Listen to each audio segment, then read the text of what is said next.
So how do these businesses grow?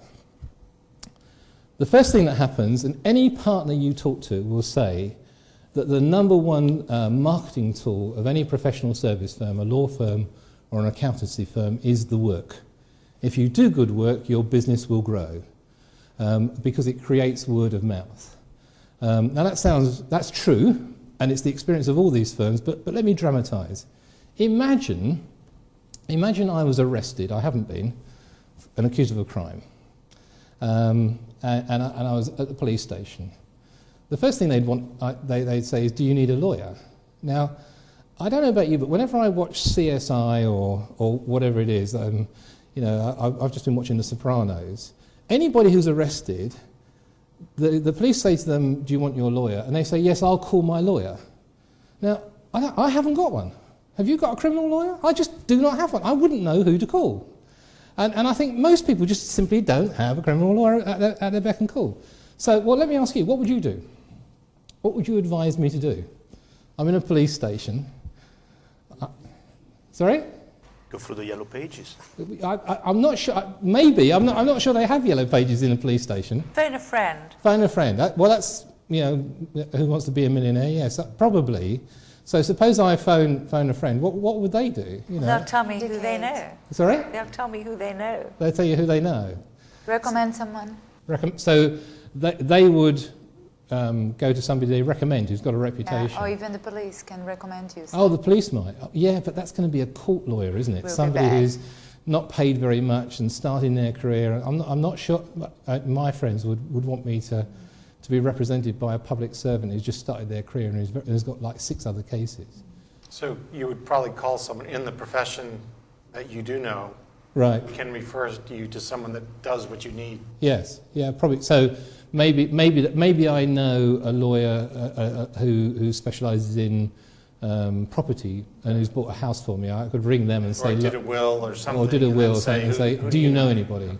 Yeah, maybe they'll get through to the Law Society and find somebody good. But firstly, I don't know about you, I'd be terrified because I like to. Should we test this? Sorry? Test this? Get you arrested? I'd rather you didn't.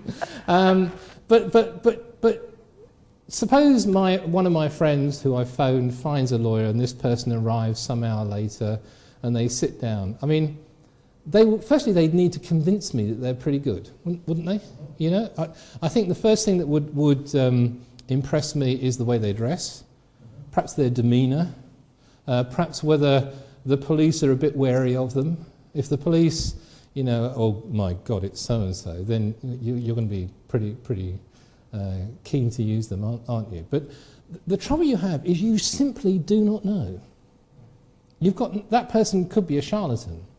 You've got no way of knowing, and that's the crux of how this works. Now, if they take me through and say, look, this is obviously nonsense. First we're going to do this, then we're going to do this, then we're going to do this. And as we work through the process, I'm cleared. Afterwards, would I tell other people how good that lawyer would be? You would, wouldn't you? And there is evidence that the emotional intensity of your need amplifies the amount you talk. So if you've been had a real difficulty and your professional sorts out your problem for you, you tell a lot of people, and from that word of mouth grows. Now what I've talked about is 2 things there. Firstly, a thing called placed trust. With a professional, the first thing you have to do is place your trust in them. And secondly, the word of mouth that grows after that. Now, if that lawyer deals with lots and lots of people, eventually more and more people are talking about them, word of mouth grows in the marketplace and they get a reputation. And hopefully that reputation is good. Eventually that will turn over years into this thing called a brand. And as I said, some of the best brands in the world are things like McKinsey and Deloitte, and they're some of the most powerful business brands in the world. And then what happens is 2 really fabulous things. Firstly, people come back and buy again.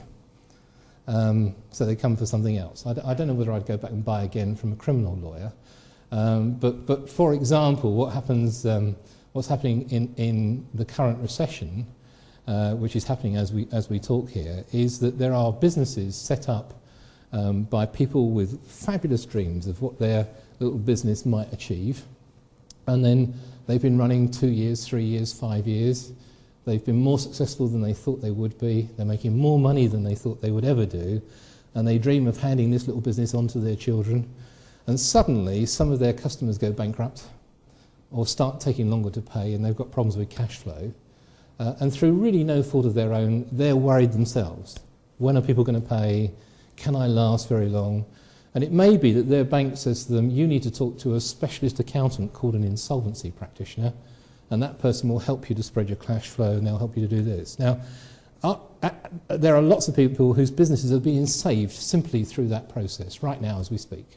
And afterwards, they're very grateful, they're very happy, they talk about it, and they come back again and again to the accountancy firm that helped them. You would, wouldn't you? They come to them to help about, investment advice and other such things. So you come back and buy again. The second thing that happens that's very, very powerful is they refer you to others. I think you said that I might go to somebody with a reputation. They say, well, if you've got this need, go to this person. They really helped me out. And so what you have here is a really powerful virtual circle. And it does two things for these professional service firms. Firstly, it keeps the cost of selling low. If you look at the accounts of most businesses, they've got this thing called cost of sale. And cost of sale might be the cost of employing salespeople. It might be the cost of various sales promotions. It might be the cost of contracts, the cost of selling. Here, if people are coming to you rather than you going out to them, your cost of sale is quite low, isn't it? Because you don't have to go out and get your business. The second thing is that price is quite high. Because what happens is the client comes to you and says, I've been arrested, can you help me? And what you do as a professional is you say, well, first we do this, second we do this, third we do this. Price is the last thing on my mind as a worrying, needy person. It's in the back of my mind. Let me give you an example. I will tell you the company involved. Some years ago, about a decade ago, I was working with Ericsson in Sweden. And I was out there in Stockholm working with them on a project. And I was called by a very senior manager who said, I've been given your number and name by one of my colleagues here, and you've got a very good reputation in our firm. Would you come and see me? I said, yes, I'm in Stockholm, I'll come. And so I went to see him that afternoon. And he welcomed me into this really big office with carpet that sort of sank under your feet. And we talked about a need for the whole of Ericsson that he had to do with a new strategy and a new training program. And as we sat down, he said to me, welcome, I'll tell you what our problem is, and then we will negotiate the price, which I thought was a very interesting sort of opening gambit. So we talked about what he might do, how urgent this was, how he might run it through. And he said, well, give me an idea of what that might cost. So I told him my day rate, what I charged and how I worked. And he said, yes, but what's your Ericsson price? What would you say?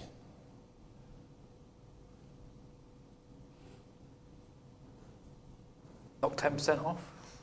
No. Double it. Sorry? Double it. I just said that is my Ericsson price because if I told him that the day rate I charge everybody else was different to the one I charge Ericsson, I'd be lying. I knew what my external value was, and I said that is the price I charge. And he said, oh well, that's ridiculous. Everybody negotiates with Ericsson. I said, I don't. He said, well, I could go and buy this from somebody else. And I said, well, you could. And I picked up my papers. I said, you called me here. This is urgent for you. I've actually got quite a lot to do. I could leave now if you like. And he said, no, sit down. And we carried on, and he agreed the price, and we did it at that rate. And that's the experience of many, many professionals at partner level right across the world, even in recession. There are partners in law firms and accountancy firms who are walking away with multi-million-dollar deals that traditional salespeople would give their right arm for. And it's because of this fabulous effect called demand pull. If you do it the other way around, If an accountant or a lawyer or a consultant goes out to sell, so you start going around the other way, what happens to cost of sale? Goes up, It goes up. And what happens to price? goes down. It goes down because they say, well, what are you trying to sell me? Whereas if the clients come to you, you can start talking about their need. And most professionals enjoy that because they're talking about what they've trained 15, 20 years to help people with. And that's what turns the partners of these firms into fabulous, intuitive marketeers. Now, I've mentioned the word marketing. Does any of this fit to the theory of marketing? Well, actually it does.